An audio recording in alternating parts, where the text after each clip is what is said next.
In this lesson we will answer several important questions.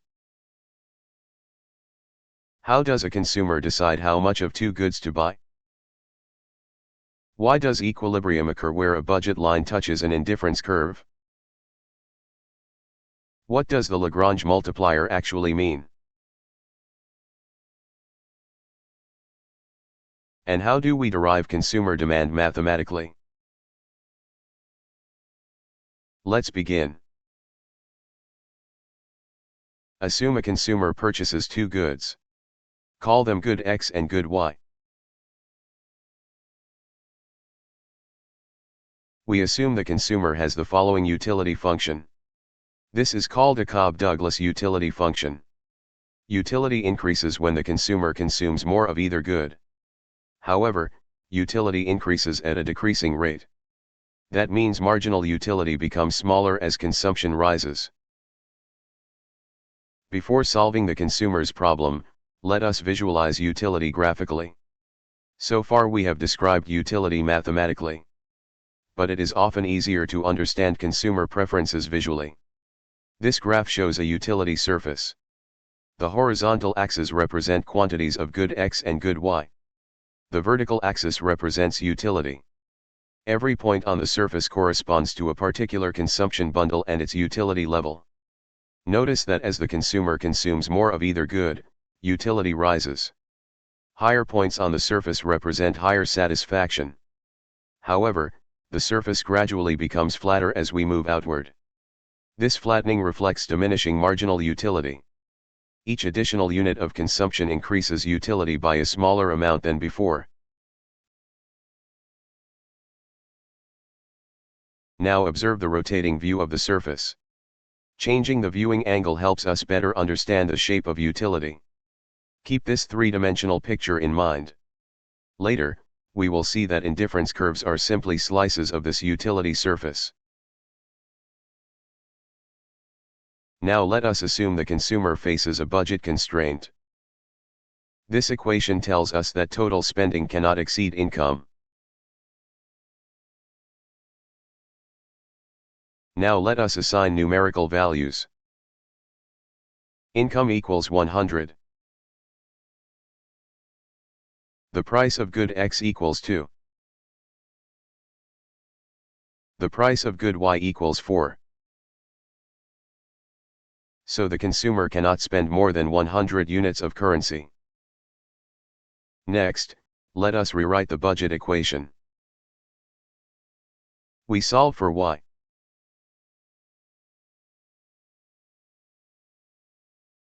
This equation tells us two important things. First, the vertical intercept. The vertical intercept equals income divided by the price of Y. This tells us the maximum quantity of Y if all income is spent on Y.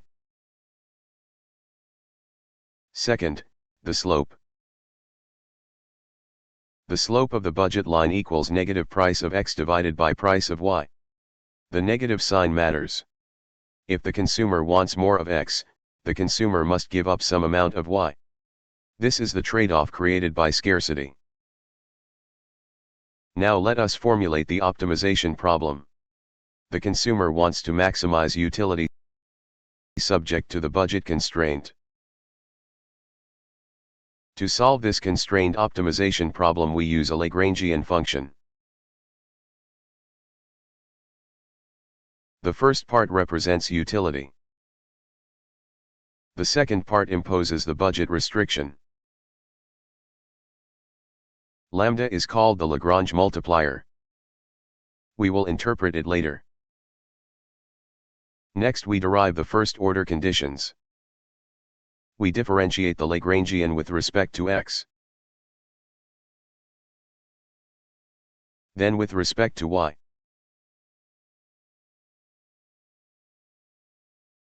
And finally with respect to lambda.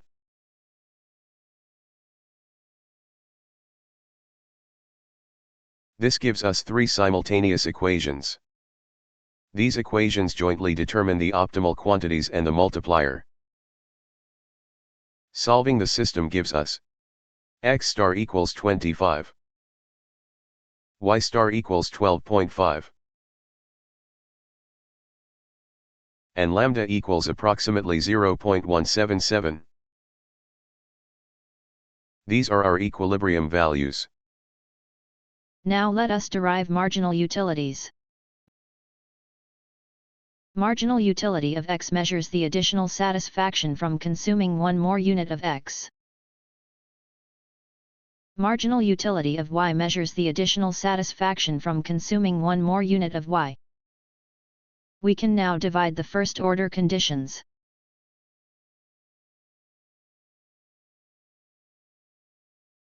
This gives us the following result. The ratio of marginal utility of X to marginal utility of Y equals the ratio of the price of X to the price of Y. This condition is extremely important. At equilibrium, utility gained per unit of money spent must be equal across goods. Suppose 1 unit of money spent on X gives more utility than 1 unit of money spent on Y. Then the consumer would buy more X and less Y. Consumers continue adjusting purchases until equality is reached. Now we can connect the utility surface to indifference curves. Indifference curves are simply horizontal slices through the utility surface. Imagine cutting the surface at a fixed utility level. The curve formed by that slice shows all combinations of X and Y producing the same utility. That curve is called an indifference curve. Higher indifference curves correspond to higher slices of the utility surface. So indifference curve analysis is actually a two-dimensional representation of a three-dimensional utility surface. This connection helps us understand why consumers always prefer higher attainable indifference curves. The consumer attempts to climb to the highest possible point on the utility surface while remaining constrained by the budget line.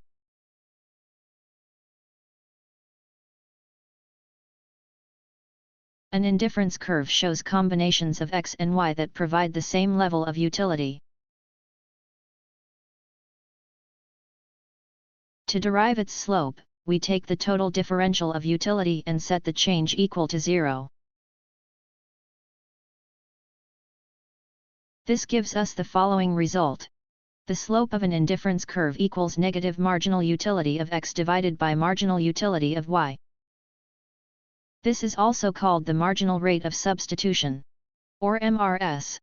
The marginal rate of substitution tells us how much Y the consumer is willing to sacrifice in exchange for one additional unit of X while maintaining the same utility level. Now let us combine indifference curves and the budget line. The budget line has a slope equal to negative price of X divided by price of Y.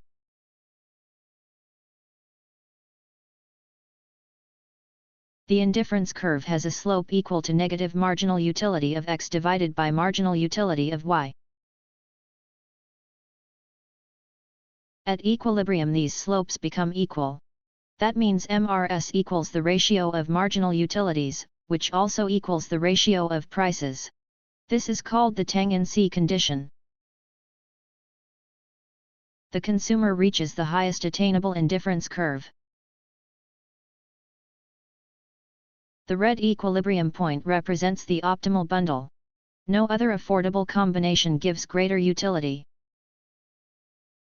Now notice something important. We are no longer plotting only arbitrary indifference curves. We first calculate utility at the optimal bundle. U* equals 17.68. This value represents the exact utility generated by the equilibrium quantities. Now we plot the indifference curve corresponding to that utility level. The red curve passes exactly through the equilibrium point. Notice that the budget line touches the indifference curve at only one point. That touching point is called tangency. At tangency, the slope of the indifference curve equals the slope of the budget line. The consumer cannot reach any higher indifference curve because it lies outside the budget set. The consumer also does not choose lower indifference curves because they provide less satisfaction. Therefore this tangency point represents the highest attainable utility. Now observe the animation. Notice the utility value displayed on the screen. As the indifference curve moves outward, utility increases. The highlighted value shows the utility level at equilibrium. Watch carefully as the moving curve reaches approximately 17.68. At that moment the indifference curve becomes highlighted. This is the highest utility level still touching the budget line. Any lower curve gives less satisfaction. Any higher curve becomes unaffordable. That is why the Tangency point represents consumer equilibrium. Now that we have identified the consumer's equilibrium bundle, let us return to the Lagrange multiplier and give it a deeper economic interpretation. Earlier, we introduced lambda as the marginal utility of income. At that stage, this interpretation may have seemed somewhat abstract. But now we can see exactly where it comes from. Recall the first-order condition with respect to x. It tells us that the marginal utility of x divided by the price of x equals lambda. Likewise, the first-order condition with respect to y tells us that the marginal utility of y divided by the price of y also equals lambda. Therefore, at the consumer's equilibrium, these equations must be satisfied. This means that lambda measures the utility gained from spending one additional unit of currency on either good. Now let us evaluate these expressions at the equilibrium quantities. The equilibrium bundle is x star equals 25 and y star equals 12.5. First, consider the marginal utility of x. Evaluated at the equilibrium bundle, the marginal utility of x is approximately 0.3536.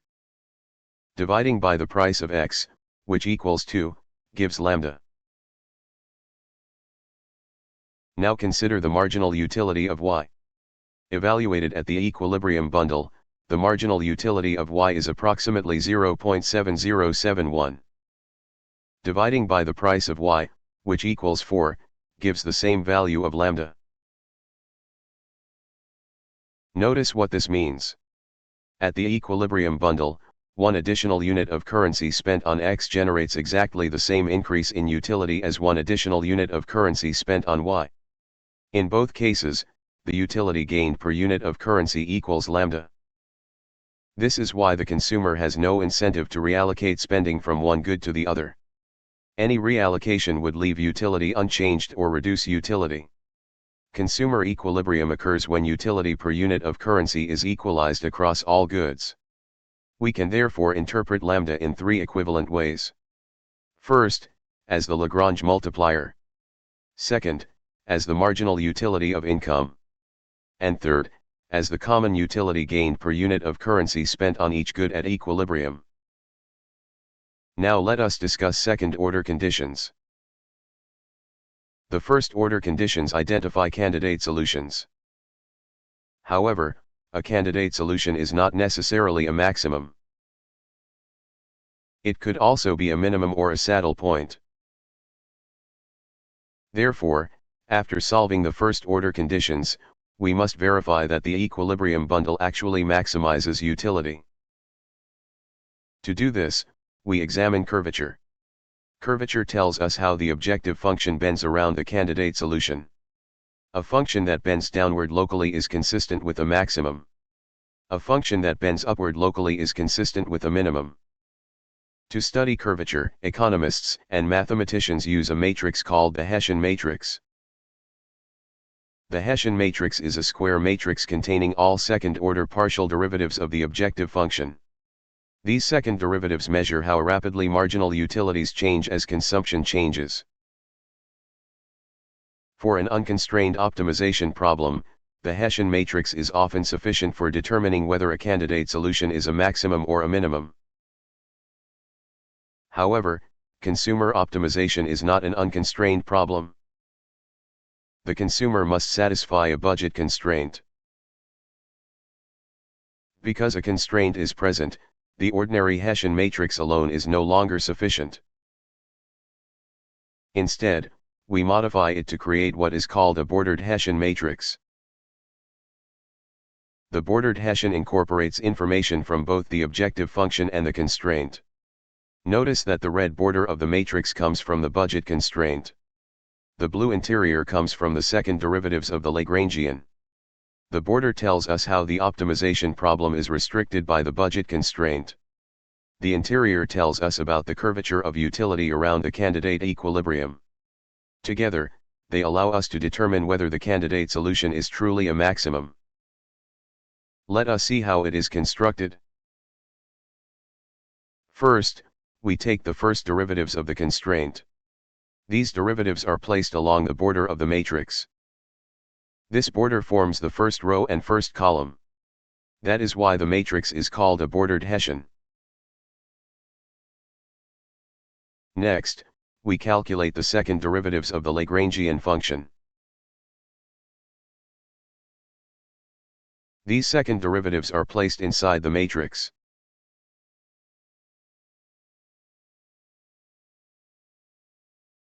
The border therefore contains information about the constraint. The interior contains information about the curvature of the objective function. Together, they allow us to determine whether the candidate solution is truly a maximum. Now we substitute the equilibrium values into the bordered Hessian matrix. Recall that the equilibrium bundle is x star equals 25 and y star equals 12.5. This gives us the numerical bordered Hessian evaluated at the candidate equilibrium. Next we examine its principal minors.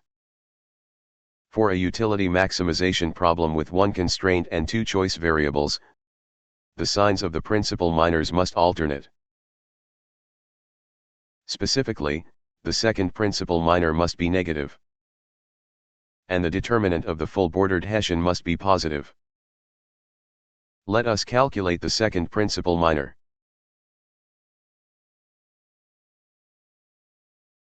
Its value equals -4.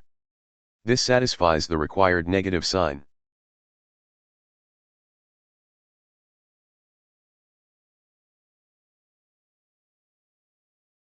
Next we calculate the determinant of the full bordered Hessian.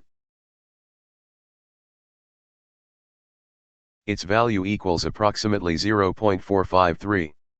This satisfies the required positive sign. Notice the sign pattern. Negative, then positive. The required bordered Hessian conditions are satisfied. Therefore the candidate solution is confirmed as a maximum. This means the consumer is not choosing a minimum point or a saddle point. Instead, the consumer reaches the highest attainable utility subject to the budget constraint. That confirms consumer equilibrium. In this lesson, we have moved from a utility function, to a utility surface, to indifference curves, to the budget constraint, to utility maximization, and finally to consumer demand and equilibrium. Together, these concepts form the foundation of consumer theory in microeconomics.